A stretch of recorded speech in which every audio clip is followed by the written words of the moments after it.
So the focus of today then is what I just wrote on the board there. What is next? What is the next big thing? And if you can answer that question and get it right most of the time, you'd clean up in the stock market for sure. Because that's what we're doing, right? We're trying to predict where this is all going to go, where it's going to take us next. There's a lot of predictions out there. There's a lot of interesting ideas being developed every day. I was just talking to a colleague a few minutes ago, and he said, how are we going to keep up with, with this stuff changing, not just month by month, but week by week. So a course like this is on the bleeding edge, and as a bleeding edge course, pretty well write the curriculum every term. Now there's some projects that I reuse, but the stuff that we got in case study number 1 that we're going to introduce today, hot off the press. Just thought of it yesterday and thought that would be pretty neat to do. So we're going to do it.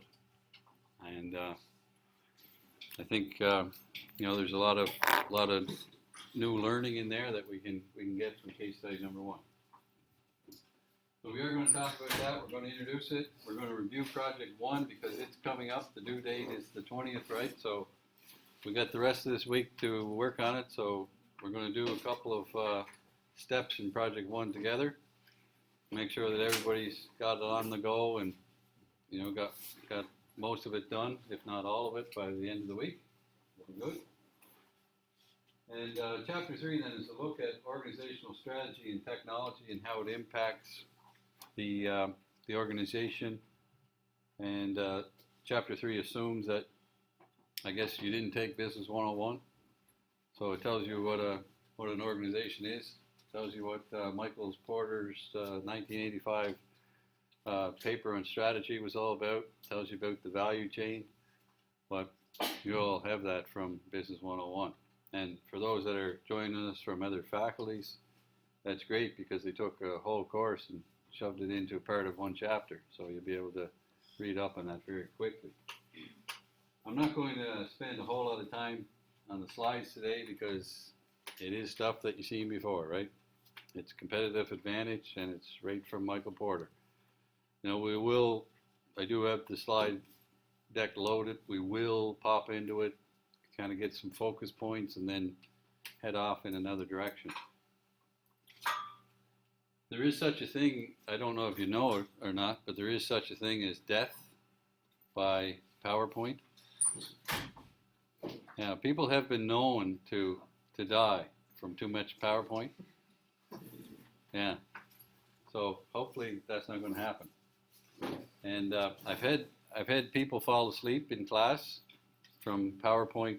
I call it hypnosis, and that is not a good sign either. So we got to keep it upbeat. We got to keep it lively. We got to keep moving, right? And I was teaching a little story. I was teaching an accounting class, not here, but at Holland College a couple of years ago, and I had this student that came to class every day. Accounting was in the morning, and every morning he fell asleep. And after a while, the students that were sitting around him, I said, "It's okay, man. It's okay. Just let him sleep." Because we woke him up a couple times, and he just went right back to sleep. He finished the course with an 80. So, and during the final exam, like not even listening to me, but writing a final exam in accounting, he fell asleep. And we did wake him up, and he did finish his exam. And he got 80 in the course. And I was thinking, imagine what he would have done if he had stayed awake. But maybe he needed that, right? Maybe, I don't know, maybe a power nap did him well. So. But, that's different styles of learning for sure. So yeah, the first thing I wanted to do then was just kind of pop into the future and look at the organization competitive advantage on a retail operation, what it might look like in the future. Some of this stuff is not, by the way, in the too distant future. Some of it is already out. It's being piloted. It's almost passé. That's how leading edge we are. So let's have a look here and see. That's hooked up the sound. You can't hear it, but you give me some ears here. The future of retail is near. Driven by technology, the web, mobile devices, social networks, You can and the almost hear search that for now. ever richer experiences, the world of shopping is undergoing a sweeping transformation. Increasingly, the shopping experience is becoming more and more customer-centric. There we go. We're given an array of shopping enhancement options. Customers choose how, where, and when they want to shop. Meanwhile, the traditional physical store will remain as important as ever by providing an unparalleled interactive experience. The most successful store owners will dynamically use their retail spaces to push the boundaries of customer choice and offer personal shopping assistance, product testing, education, virtual inventory, and social connectivity. Such evolved services will lead to heightened loyalty and repeat sales. Let's step into the future and take a look.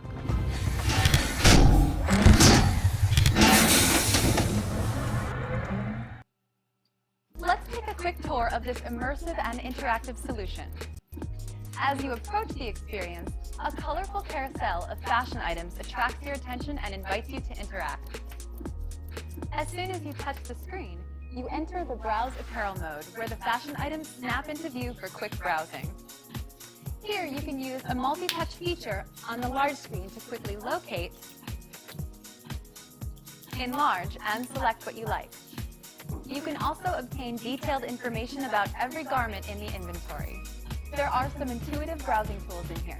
You may choose men's or women's, shop by brand, color, material, size, or style, setting the criteria to your preferences.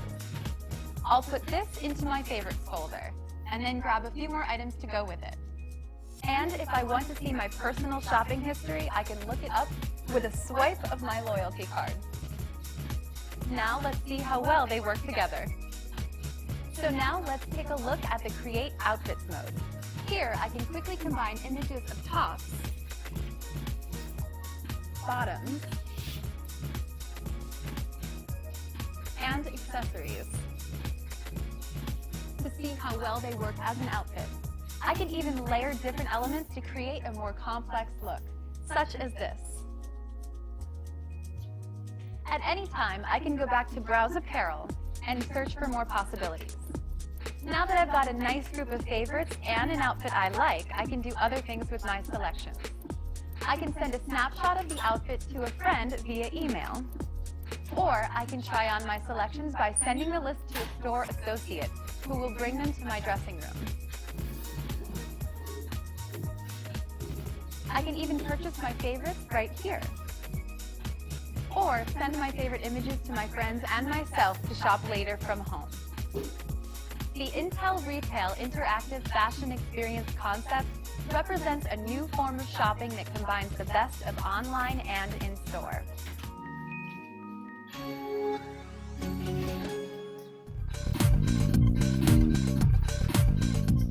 Let's travel a little further. Hi, my name is Chris Aubrey with Adidas. Welcome to the Adiverse. To help the consumer find the shoe they want, we created a unique virtual footwear wall, Adiverse. Adiverse puts the ultimate aisle of shoes at the fingertips of the consumer while they're in store and ready to buy. So let's take a look at how it works. Adiverse is an interactive and intuitive experience. As the consumer approaches, the Adiverse wall detects their movements and plays eye-catching graphics. Using anonymous video analytics, Adiverse then determines gender to recommend an ideal product range. Now they select one of the existing shoes or begin a search based on their personal preferences. Choosing a shoe, Adiverse lets them freely rotate the shoe and view it from any angle to check out the shoe in great detail. This allows them to experience the shoe without actually having it present in the store. To give the consumer the additional information they need in order to buy, we give them the ability to find out more through the interactive menus. Technology, which gives product benefits. Story, which gives the background of the shoe. And Buzz, which connects the Adiverse wall to the social media world to find out what others are saying about the shoe. Armed with all the information they need, the consumer is now ready to buy. To do so, they just tap Select Shoe to begin the checkout process. An automatic alert will inform a sales associate that they require assistance. The sales associate will then review their session and offer additional assistance to ensure they're buying the right shoe in the right size. To complete the sale, the associate simply uses their tablet to finalise the transaction securely. Adiverse increases profitability by giving consumers access to a wide range of products in a unique and memorable way.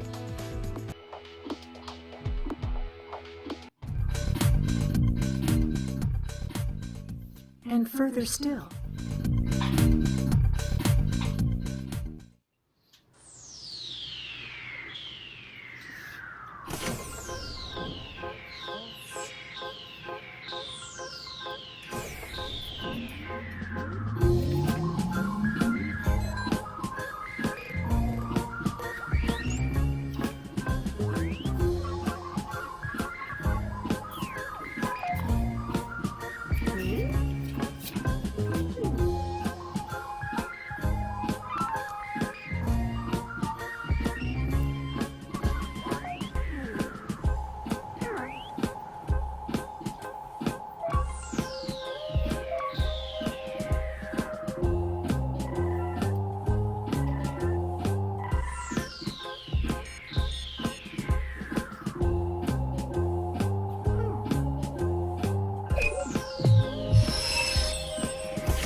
As you've just seen, the future of retail will combine the real and the virtual to give customers the ultimate shopping experience, tailor-made to suit each individual's personal preferences.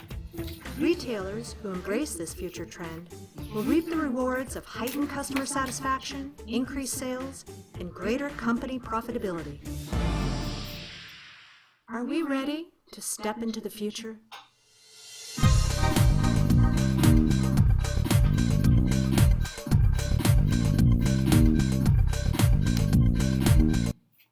Yeah, so a little look at the future there, and we saw 3 examples. The first one being the virtual wall with the clothing, second one being the running shoes through Adidas, and the third one being mobile commerce. Now, how many of those or any of those do you think are real? Do you think are close? Mobile commerce? That looked pretty easy, didn't it? All they're using is Google and Google Maps and stuff like that, right? What about the first one with the virtual wall and touching the clothes? And It's too expensive. think that's going to happen? It's gonna happen, but not in No? 2 years. Yeah. And what about the running shoes? The running shoes where you pick your shoe and you size it, you flip it around, you see it on the screen. Think that's the way to buy running shoes?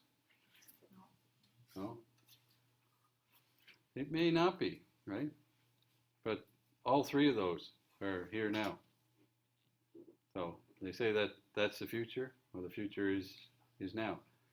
Sears has the virtual wall of clothing. They also have the virtual model, which they didn't show on there. So you can take the virtual clothes and put them on the virtual model. Now the virtual model is you. You can do a mock-up of you. You can, your body shape and your hairstyle and all that stuff. And you can have a virtual you, and you can put virtual clothes on you. And then you can send the virtual you to your virtual friends and have a virtual discussion about your virtual purchase. Virtually. Yes, you can. Isn't it great? The second one, the Adidas, It's there. Sport Check have it. Not here on PI, but in some of the Sport Check stores, what they've done is they've taken down the racks of stickers and that, and they put up these video walls, and you can shop on there if you want, or you can go pick off the rack if you want. The choice is yours. You know, they're giving you that choice, and we need that choice, right? You just can't switch us over to this new way of interacting without kind of weaning us off the old before we go on the new. And the third one, most people can see that happening right now, because really all it is you take a picture of an item and you go looking for it on your smartphone, and then you find out what stores have it, and then you just go on Google Maps and go there. So we can do that. In fact, there's an app for that. There's an app that you can take a picture of an item, and it will match the item to what it thinks it is, and will give you the suggestions, and then you can go to the nearest retailer to buy it. You can do it for sure if you scan the barcode on the item, but a lot of times you can't scan barcodes, right? Unless it's a brand new item in the store. But if it's something that the person had there in that video, then of course there's no barcode to scan. So yes, all three of those are new, and all three of them are in existence. Now, not widely, but you know, in piloted areas, they are in existence. So similar to ATMs, right? Does anybody here remember the first time ATMs come out? First ATM machine, remember when they first came out? No. They were always in existence, right? You always had them in your life. But they were new at one time. They didn't exist, and then they existed. So let's go back, I don't know, maybe 15 years ago. No, more than that. Let's go back 20 years ago when they first introduced ATMs. It was introduced at Citibank in the US. They were the first ones to have it. And then it just kind of migrated its way into Canada and other parts of the world, and now we interact with automatic teller machines all the time. But it wasn't something that came overnight, right? You used to walk into the bank, and there'd be one machine, and there'd be a counter of 15 tellers. And so you'd walk in and you'd look, and there'd be some guy using the teller machine. Say, oh, geez, he must be a computer wizard. Look at him. He's going on that machine, man. I'm not touching that because I might lose all my money, right? I'm going to go inside and talk to a real person. But what they did was they started taking these real people away. And so the 15 went down to 10, and then the 10 went down to 5, and now you'd be lucky to find 3 that are open at the same time. And what do you find in the lobby now? You find 5 or 6 ATMs, because that's what they're doing, right? And the name of that game, and it's mentioned in our chapter, is the transaction cost, right? So transaction cost. The transaction cost, it costs more to have a real person serve you than it does to have you self-serve on a machine. It just makes sense, right? The machine's on 24/7, doesn't take coffee breaks, doesn't get sick, doesn't complain, doesn't have to go to the washroom. You have people, and people need all those things, right? So you're not getting 100% utilization of your people.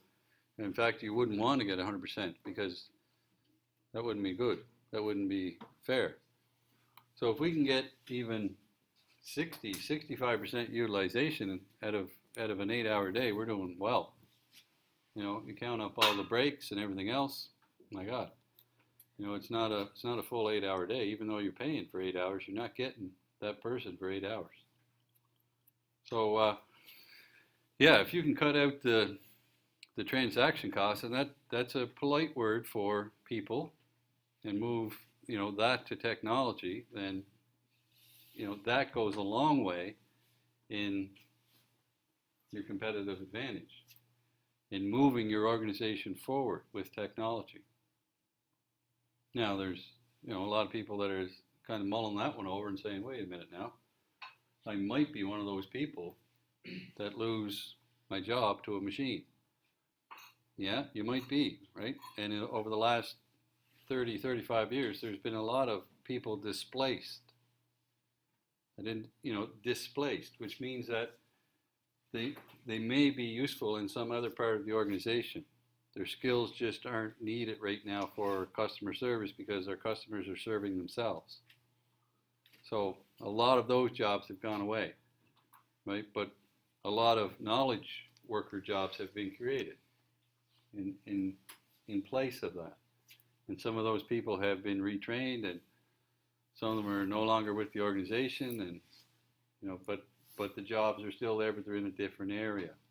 So that's one of the things that we have to think of. Now, some of the things they talked about in the video as well was virtual inventory, customer engagement through social media. That's really where we have to be in today's business, right? You can't afford to carry inventory. Inventory is very costly. What happens if you don't sell it after carrying it for 100 days? Well, you got to sell it at a lower price, which means that you might not make the profit that you thought you would, and you may even have to sell it at cost. And heaven forbid, you might have to sell it at a loss to get rid of it. So, there's a lot of pain in carrying inventory. If you can move to a virtual inventory where you say, that's great, you picked out the pair of running shoes that you want, we'll deliver them, day after tomorrow, 2 days. That may work, right? Except for the person that says, no, I want them today. It might not work so well for that person, but that's a chance you take, right? If you go to virtual inventory, then there's a little wait there. There's a lag period. Not too long, within days, not weeks, days. And then the customer engagement through social media with their friends while they're into the shopping experience, and with you, the retailer, when they're interacting with you, maybe pre-sale, maybe post-sale. And let them know that they're not forgotten, right? That's how we can engage the customer in a lasting way. So this stuff is talked about in chapter 3. They dance all around it. They talk about competitive advantage. They talk about technology enabling businesses to do things that they could never do before. And this is what they mean, right? This new stuff is really what they're getting at. Also in the category of new stuff, we have what if there were a way to embed data directly into food? Printable RFID tags will replace barcodes on food packaging. With the technology of edible RFID tags. Yeah, he did say edible, right? That's not, you didn't just hear things, he did say that. So here we are with these RFID tags, and we're going to eat them. And they're okay for you, right? They're small enough that you won't even know. Why are we doing this? Why? Why would we ever think of doing this? Well, for very good reasons. Is evolving and already in use for medical purposes. This way, each intake will be tagged. This technology will enable a system we call NutriSmart. In this system, the whole supply chain is tracked. By tagging each product with RFID, shopping at supermarkets will be automated, and at home, our fridge will be able to warn when a product goes bad. Imagine that, your tomato screaming out, eat me, I'm going bad, right? Our ovens will be fully automated, and by scanning our food, they'll start the appropriate cooking process. Another part of this system is our smart plate, a plate that reads our food and works as an invisible diet management system. When a cupcake is placed on the plate, it is scanned by an RFID reader inside. This RFID reader is invisible to the user, integrated in the body of the plate. The reader is programmed to monitor every product that's eaten from the plate. An LED light hidden under the veneer breathes up to give a short visual correspondence. Via Bluetooth connection, the embedded information is transferred to his mobile devices. Besides nutrition information like calories or fat, the user can also learn more about his food, about its food miles, or its trading history. A sushi roll could tell us about its heritage and its ingredients. For people with food allergies, the Smart Plate can send hazard alerts about dangerous ingredients and stop us eating things that might harm us. This system aims to become the future medium between food intake and knowledge. It extracts data directly from food and creates a new perception of what we're going to eat. NutriSmart, revolutionizing nutrition management. Yes. Where's our nutrition student? Is she here today? There she is, look. It's cutting edge stuff. What, you think it's going to work? No. No? Why? It'll help you.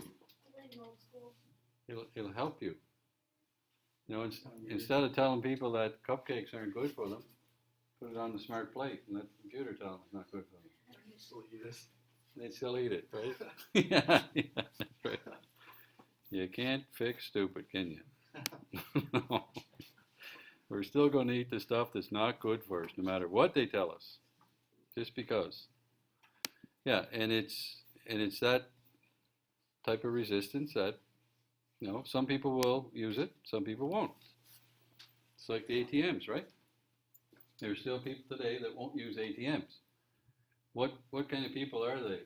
The people that won't use the automatic teller machines. Did you ever look inside a bank when you're using the machine yourself and wonder who's still going to the tellers, right? What do you see there? You see white hair, you see gray hair, you see, on check day, you see blue hair, right? Yes. They're still there, right? They haven't gone away because that generation doesn't believe in technology, but they're being displaced, right? That's the way it goes. That's the circle of life. Yes. So what do we have here? If you want to go to any leading authority on what's coming next, because that's their next big thing, right? That's their theme for today. Then we look to IBM. And yes, the CEO of IBM, that's her. And IBM is doing some great things. The Smarter Planet, this document here will tell you some of the things that are going on. 73% of leaders who implemented mobile strategies see measurable ROI. 84% of companies are deploying or piloting cloud technology, adopting it in the next 24 months. You know, those are pretty high percentages, right? And IBM's leading the way. And where did IBM come from with all this knowledge? Well, they grew up in the hardware business, right? But now they don't sell too much hardware anymore. Most of their business, probably about 80% of their business, is now in services. And this is their fearless leader. Thank you so much. Thank you, Cordelia. Thank you.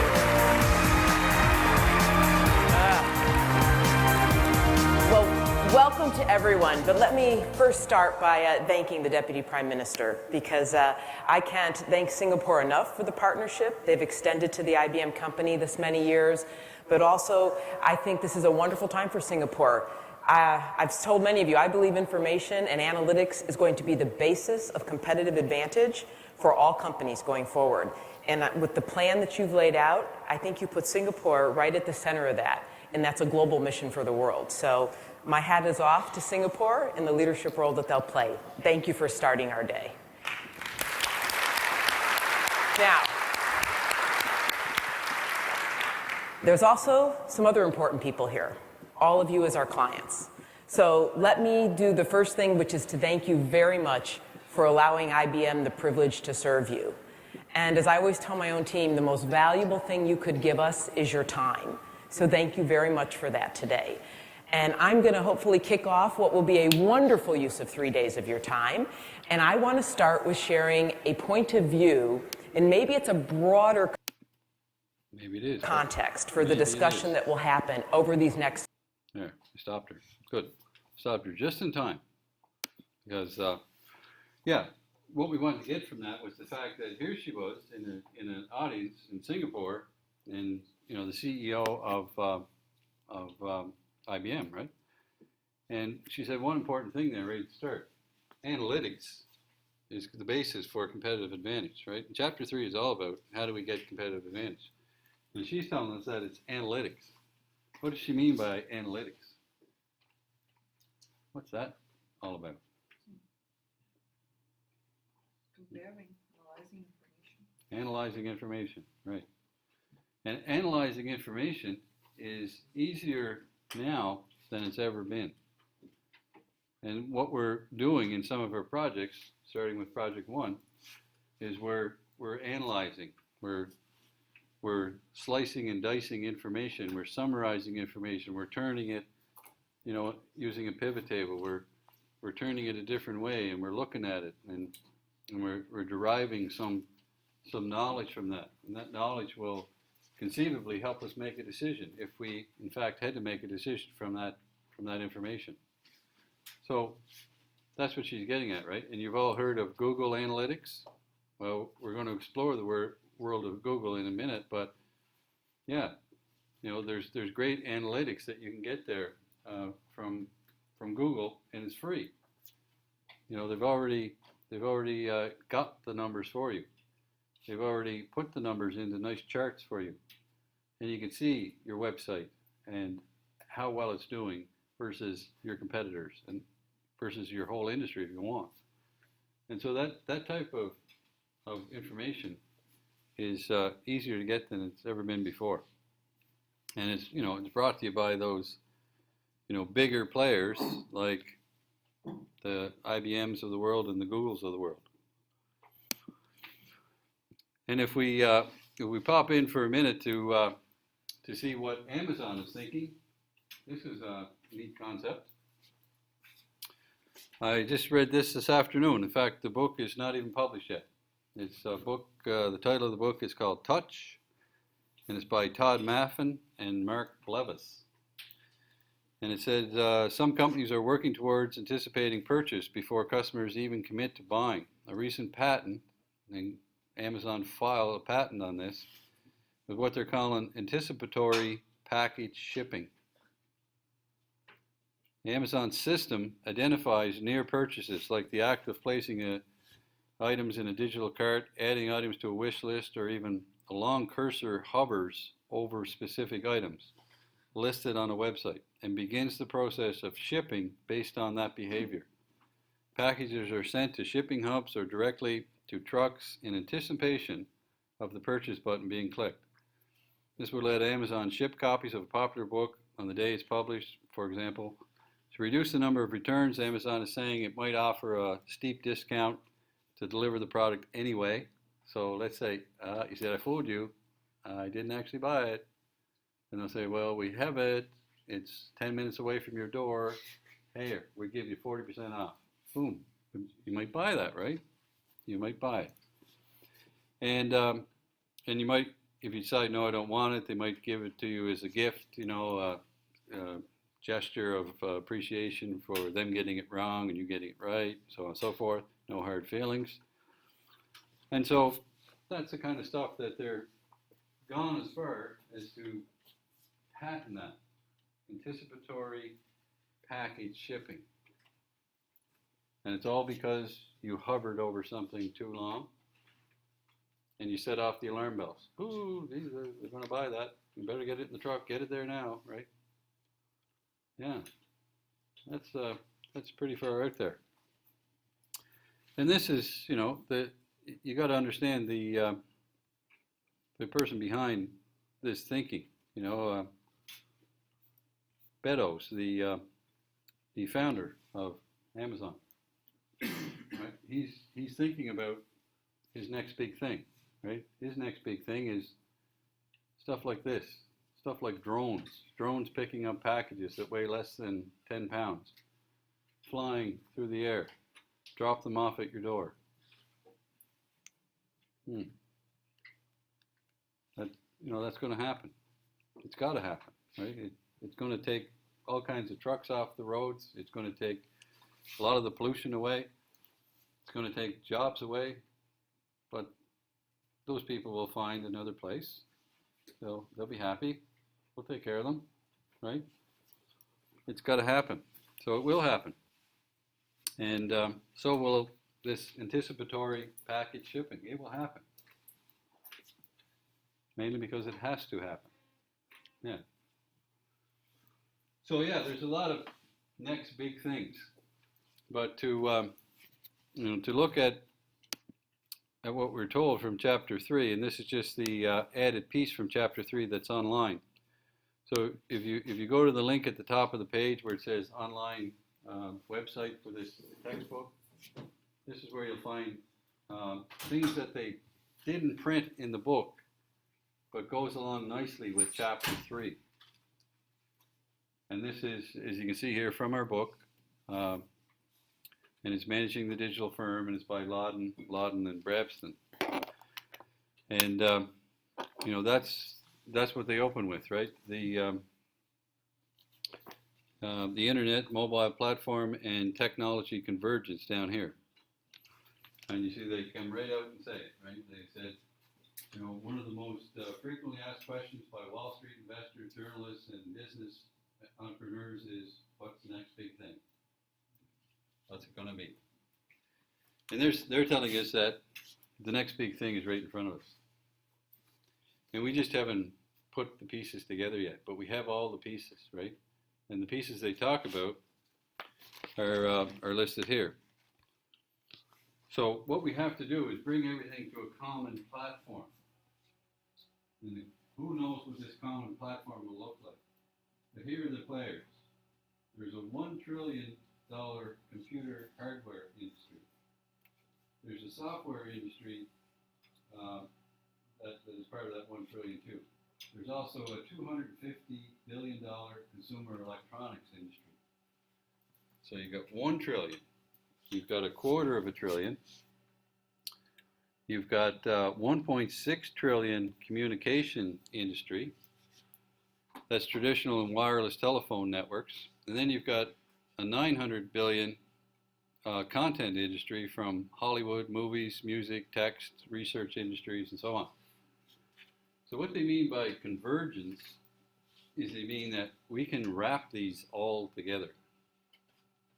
And we're almost there. And if you think about it for a minute, you say, yeah, that's starting to come together pretty nicely, isn't it?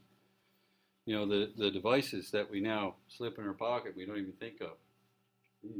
There's a lot of those things on this. But how do I get this everywhere? Because we still have TVs, right?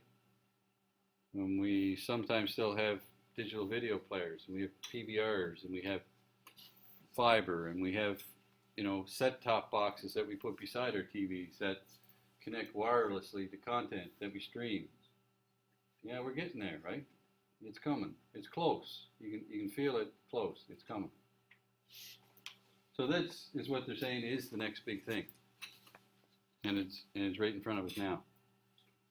And it is going to happen. There's no doubt about it. And some of the exciting products that we saw last week from Apple, right? And some of their existing products are still, I don't think they've explored the outer boundaries of some of their existing products. You look at the Apple TV. It's a little box, sits beside your TV, connects to your wireless home network. You can do everything with it that you can do on your computer pretty well, right? As far as accessing entertainment goes. You can't do spreadsheets and databases and that. It's not a computing machine, but it will give you access to entertainment. So, that's convergence, right?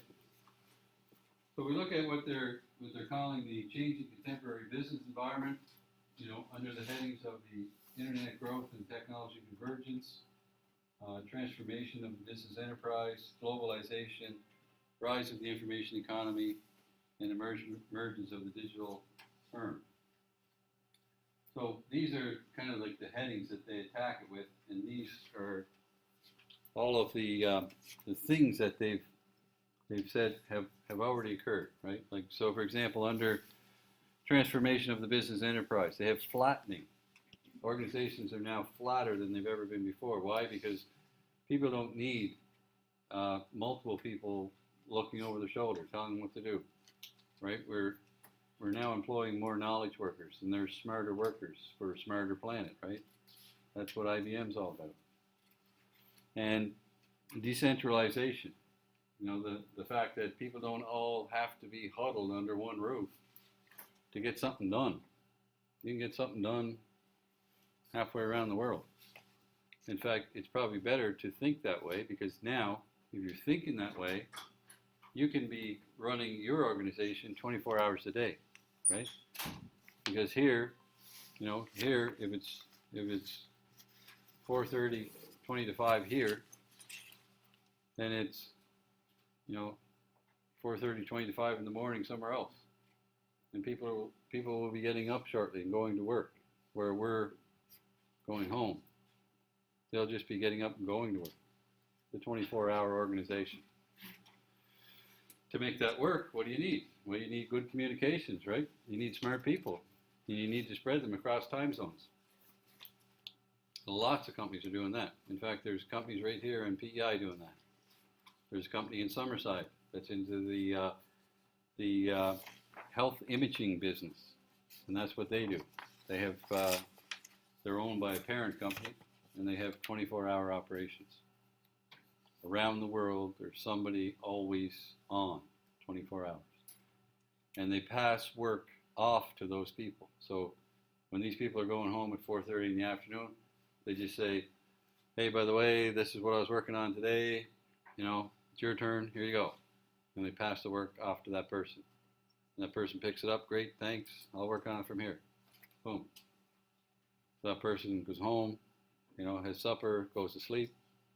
While that's going on, somebody else is working on what they were working on today. Got to do it, right? You got to be there. You got to be doing that. There's no time to sleep. How many people in here say get 8 hours sleep? How many people have 8 hours sleep in a normal day? 8 hours, anybody? How many people have less than 8 hours? Yeah. How many people have more than 8 hours? Good for you. Good for you. 8 hours isn't recommended, by the way. That's why I chose 8 as kind of the benchmark. But what we're finding, you'd think technology would make our lives easier, but it hasn't. It has actually taken away some of our free time. Think about your own situation. Like, how many times do you check your computer, check your smartphone, check? You're always on, right? You're always turned on. You're always connected to what's going on. Never used to be that way, right? And that's impacted on our home life. It's impacted on our free time. It's impacted on our sleep. And a lot of people aren't getting the recommended 8 hours, as we saw just in this room. Not getting it. Just can't fit it in, right? Maybe tomorrow. Maybe it'll happen tomorrow. So, there's certainly pros and cons. I'm not saying it's all great, right? But if we look at industries that were not sustainable, like the DVD and the CD movies and music, they plunged 50% since their heyday, 2005. 2005 wasn't that long ago, was it? Like 9 years ago. Wow. It just seems like yesterday, 2005. Imagine if you were in a business that dropped 50% in the last 9 years. You'd be looking to move on, right? Because she ain't going to last too much longer. It's like being on a ship that's half full of water, and the water's coming in. What's going to happen to that ship? It's going to sink, right? And just ask yourselves, when was the last time you bought a DVD or a CD? I don't even know where you go buy it. Don't ask me. I don't know. Right? Don't have time for that. Too busy sleeping. Yes. Other thing, as a supplier, you cannot do business with Walmart or Sears or most national retailers unless you adopt their well-defined digital technologies. They won't even talk to you, right? Phone up Walmart and say, I have this great product. It's hot in the market. It's selling. It's like, I can't keep the stock on the shelf. You got to get in on this. This is hot. They'll say, really? Can't talk to you, sorry. Before we can do business with you, you have to invest $2 million in a computer system and connect to us that way and send me an email through our secured network. Oh, really? Yeah. That's a closed door, man. You don't get in there unless you have the systems to interact. And that would be hardware and software. That's the way they do their business, right? And why are they doing that? Well, because it works for them. And they've got the proof, right? They've cut out all of the transaction costs. You know, they don't have to talk to people on the phone. There is none of this, very little of this. They don't even have to look at emails because there's no time for that. If you're a supplier, you interact with them through their system. You're connected right to their point of sale. So when something sells, you get a notice. As a supplier, it's time to send us more of that because we just sold the last one. And that's how slick their operation is. If you look at some other operations, like in the United States, 2013, 55% of travel sales were made online. Experts believe that 70% of travel sales will be online within a decade. There's another business, right? Going to zero in a heartbeat. Imagine being on that boat, right? That boat's taking in water. It's 55% full, and the water's still rising. Time to jump into that business too, right? But you can still go to school and become a travel advisor. You know, I don't think it's a very long-lived career, but if that's what you want to do, go ahead, right? So yeah, it's not good news for everyone. Things are changing, and we are talking about the next big thing. And when we look at the traditional management group, right? Traditional management group relies and still relies on formal plans, a rigid division of labor, the formal rules. You know, when they talk in chapter 3 about here's an organization, here's what the definition of an organization has been for the last 100 years, that's toast, right? That's not the way it works. The new manager relies on informal commitments and networks to establish goals, rather than formal planning, flexible arrangement of teams. They're making decisions based on informal arrangements. Once again, information technology makes this style of management possible. How can they do that, right? They can only do that because they have the power in their desktop or in their pocket. And one of the things that we'll be looking at when we look at supply chain is we'll be looking at companies that are also distributing core business functions in product design, manufacturing, finance, customer support to locations in other countries where the work can be performed more cost effectively. So you have a 24-hour operation and you have things being done in parts of the world where they're done the most economical, we'll say. It's not always good to use the word cheaper, right? Cheaper doesn't mean better. We'll say more economical. Yes. So to give you an example of this, you can right now, since 2010, I might have already told you this before, what is the largest English-speaking country in the world? Largest English-speaking country in the world? No, you would think it would be the U.S., wouldn't you? UK? No, India? no, not China.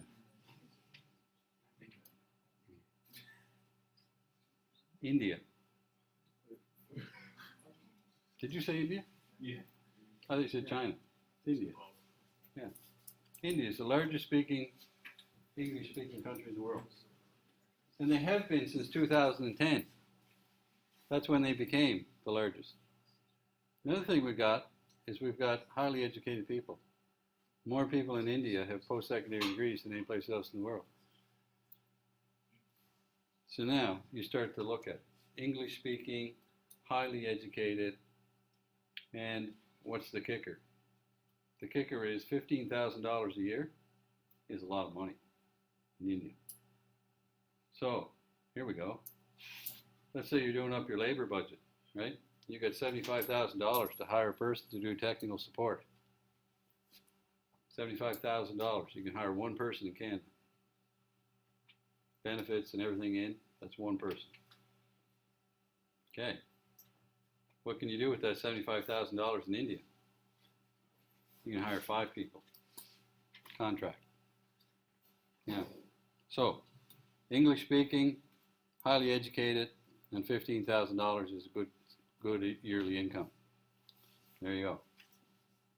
So, yeah, a lot of those types of jobs, they're going away. What's that leave us with? Any type of job that you can't write down the steps to. For example, to do accounting. How many people in here are going to be accounting majors? There's 1, 2, 3. You even look like accountants. Yes, you do. Yeah. I'd spot you a mile away. No, you don't look like an accountant. You could be a very good accountant. Yes. But yeah, accountants, right? What type of job is that? That's a job that you go step by step, you follow rules, right? Generally accepted accounting principles is what you live by. They can be learned very quickly. Learn. It's a recipe. How do you get from, a set of working documents to a finished, audited financial statements? That's really the end goal here, isn't it? You can get there by following generally accepted accounting principles. You can fill out a tax return just by following the rules. There's a big book of rules, right? You can learn those. Those types of jobs are going away. Why are they going away? Well, because the rules can be learned in other places where people will work for 1/5 of what you get paid. So that's going away. And what we're going to be left with is we're going to be left with jobs that are highly steeped in design. Right brain thinking jobs. Those jobs that require you to think creatively. And there's not too many accountants that are asked to think creatively, right? That's not what they want you to do. But on the other side of the brain, these people that can think creatively are going to be the people that are going to be in demand. The designers, the thinkers, the inventors, people that think of new ways of doing things. That's the type of jobs. Computer programming, that's gone, man. It's gone. First thing gone, computer programming. You can learn a language. Once you know one, you can learn a language in a week. Boom, that job's gone.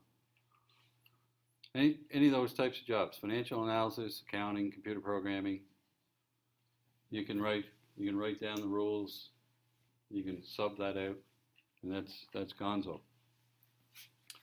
Now, again, like any other thing, it's not going to change tomorrow, right?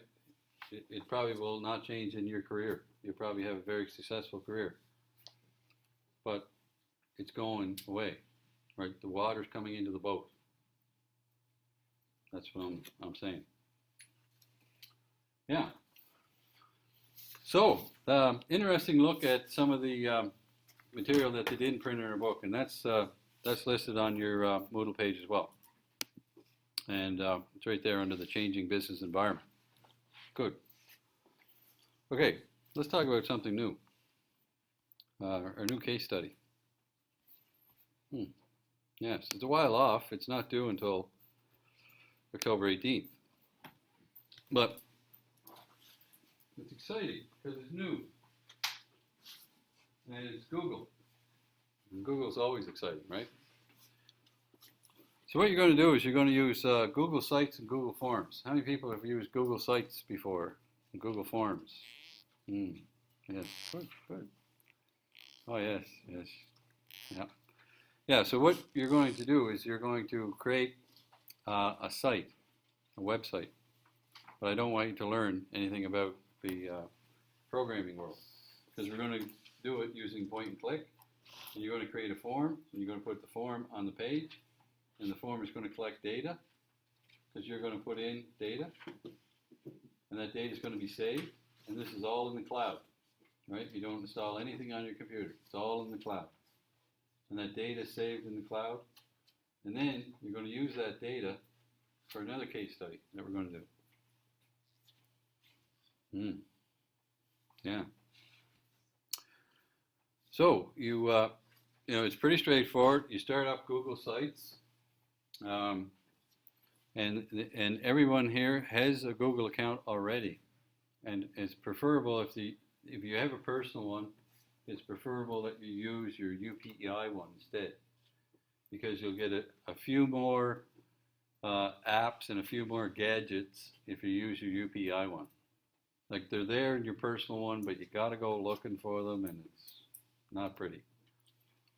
So, use your UPEI one, and then you'll choose a template, and you'll choose a theme, and the templates look like this, right? You've all seen websites before. Some of them have banners across the top. Some of them have left-hand sidebars for navigation. Some of them don't have any of that. Some of them have pictures. Some of them have, snapshot pictures. You know what I mean by template, right? And then what a theme is kind of coloring. It's, I like this color, I like that color, I like a dark background, I like light background. So you get to pick your theme, right? What kind of theme do you want? So after you've done that, then you pretty well got the web page built. What I want you to do next is put on a form. And this form, we're going to call it the enrollment file, and you're going to collect student number, last name, first name, student email, and seminar IDs. Now the thinking here is that students are going to sign up to seminars. And the seminars have already been coded. So you're going to have a drop-down list. When they come to fill out the seminar that they want to go to, this list is going to drop down and it's populated with these seminar IDs. And you have to pick one of those. So you pick one of those and your registration process is over. And then you just go on and register another person. And you have to register 5, right? I want you to put in 5 fictitious people to go to these seminars, because we're going to use that data in another case study or project. So you create a form, and you collect this information, and then the deliverable is kind of different, because the only way I could think of capturing this was in a Word document. So in a Word document, what I want you to do is create a Microsoft Word file with comments about what you learned from this case study, along with the URL for your web page, so that I can click on the URL and see your web page. So, a couple words on how you got along and what you thought of the case study, and then here's the URL for my site. I'll click on that. I'll go there. I'll see that you've done everything. And that's what the deliverable is, right? So you'll submit into Moodle, Microsoft Word document. That's all I need. Yeah, sound like fun? I think so. That's only me. Let's see what it looks like. If we go to google.ca, see that I'm already signed in. Okay, let's sign out. Okay. Let's go back to google.ca. So when you go into Google, just a google.ca page like I have here, you're going to have to sign in. So let's say Yeah, that's good. I'm not signed in. Okay. So let me get rid of that. Let me get rid of that. So type in your UPEI email address. First thing you do. So whatever your UPEI email address is, you type that in. Now you don't put a password in at this stage. This just identifies you to the world of Google that you're your UPEI person. And Google and UPI have this agreement that anytime they see you at upi.ca, they'll direct you to somewhere else. And this is to somewhere else. Right? Now, you do have to put in a password. So you put in your username, which is the first part of your email address, then your password that you use around here all the time. Right? Password to get onto Moodle, password to use lab computers, password to read your email. That's what you're putting in here. So you put that in, and then you log in, and then you're in the land of Google. Okay. So then we go up to this point here, and we look on the menu, and Sites is there. Now, if Sites is not on your menu, then you will have to go up into the address bar and type in sites.google.ca or .com. But if it's not in the first page of your menu, you can always do more, right? And if you click on more, it'll show you more. And even more, it'll show you even more. And you'll eventually find sites going that way. But sites.google.com will take you there too. There's sites. So you go to sites, and this is the page you get. And consistently, you'll have this University of Prince Edward Island logo at the top of your page, and you know you're in that environment. You'll know that by what you see on the page there. Oh, hit the wrong button there. Come back.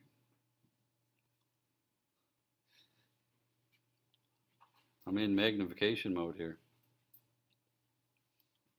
Oh well, it'll come back sometime. Trying to blow up my screen so we can read it. There we go. There. So we can all read that. Okay. So this is what your Google Sites page will look like. It doesn't look like much, right? You don't have any of this stuff in the middle because you haven't created anything yet. You got create, you got my sites, UBI, you got delete slide, sites, browse sites. That's all you got. So they give you kind of a blank canvas, right? So you can start working, and the start working part of it will happen here, and you hit create, and then you pick a template, and then you get to name your site. So whatever name you put here,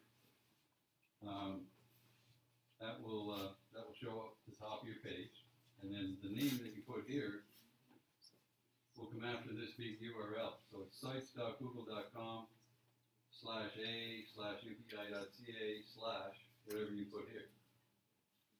So you can put, you know, my case study 1 creation, or put your name there, or whatever.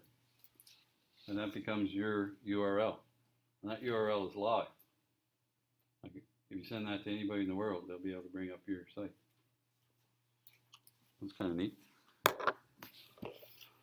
And then,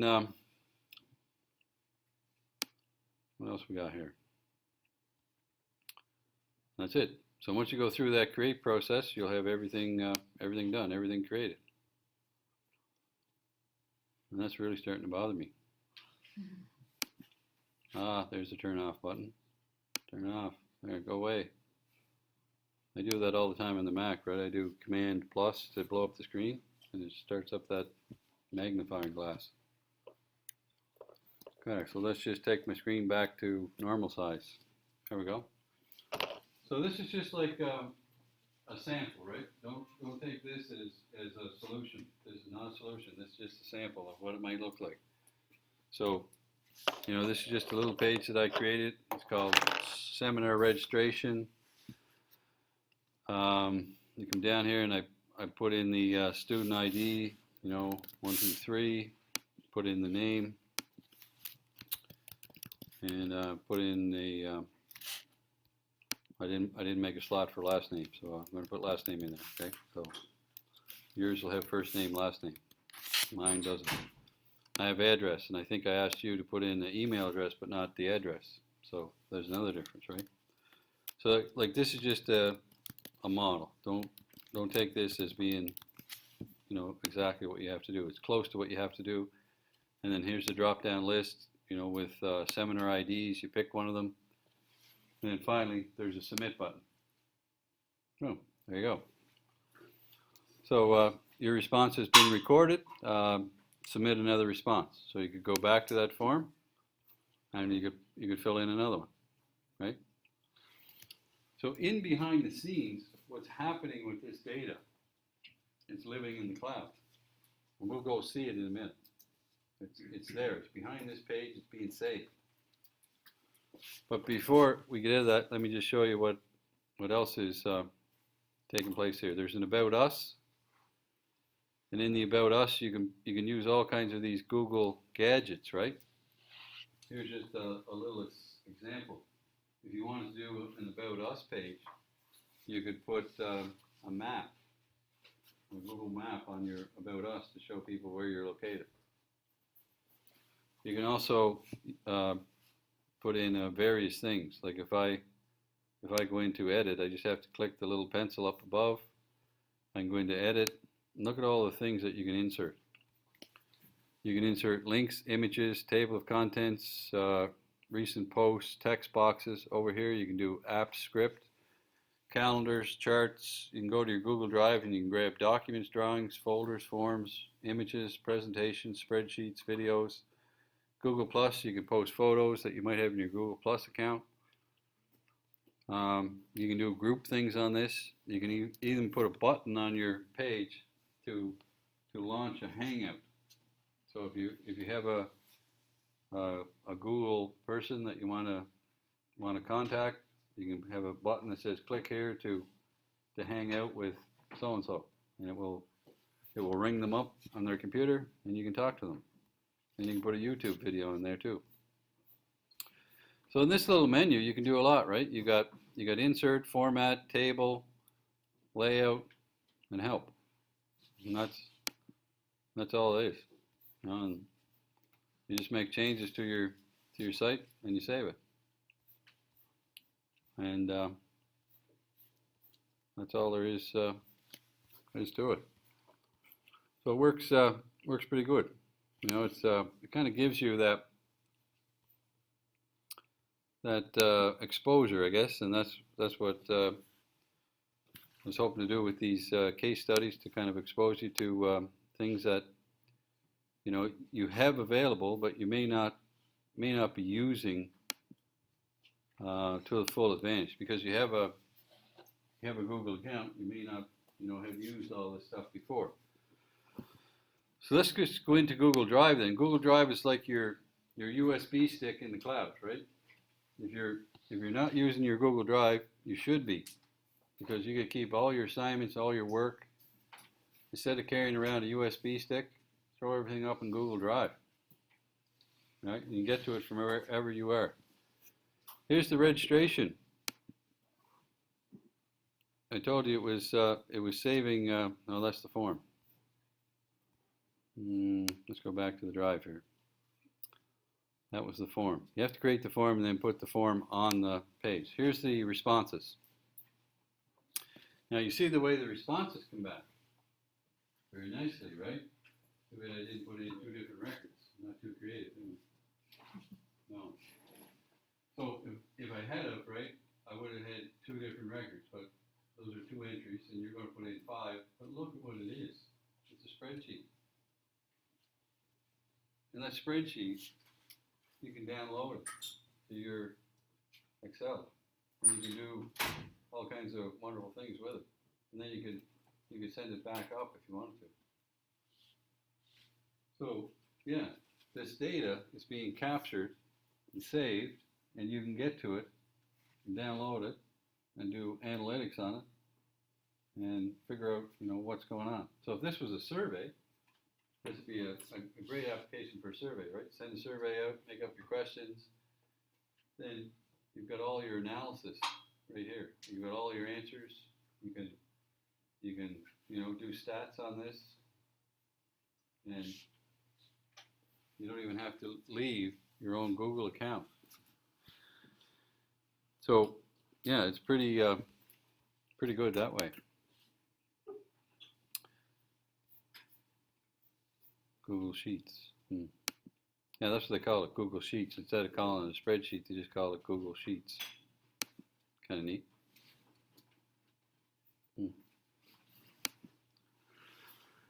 Yeah, so the case study is just that. Then it's a way of getting you to to use maybe a couple of tools that you haven't used before, and check out that world and see what it's all about. It's not that we're trying to make programmers out of you. It's just good for you to know how to do that stuff, and it's tools, right? If you think of it as tools, it's tools that you could use. Let's say you're doing a survey, you could use it. Let's say you need to store files and work in a group and share files. Well, you can go into your Google Drive and just click on the file you want to share and put in the email address of the person that you're going to share it with. And it's real easy to share with other UPEI students because they have a Google account as well, right? So you don't have to worry about, I can't share it because it's on Google and you don't have Google and all that stuff, right? So, yeah. So we'll talk more about Project One because we ran out of time today. But what we're going to do is we're going to talk more about Project One on Thursday. And what I did just now is I lit up a couple of videos for you to watch. And these videos, Project One, Video 2, will walk you through the project so you can get started on it. And we'll talk more about that on Thursday.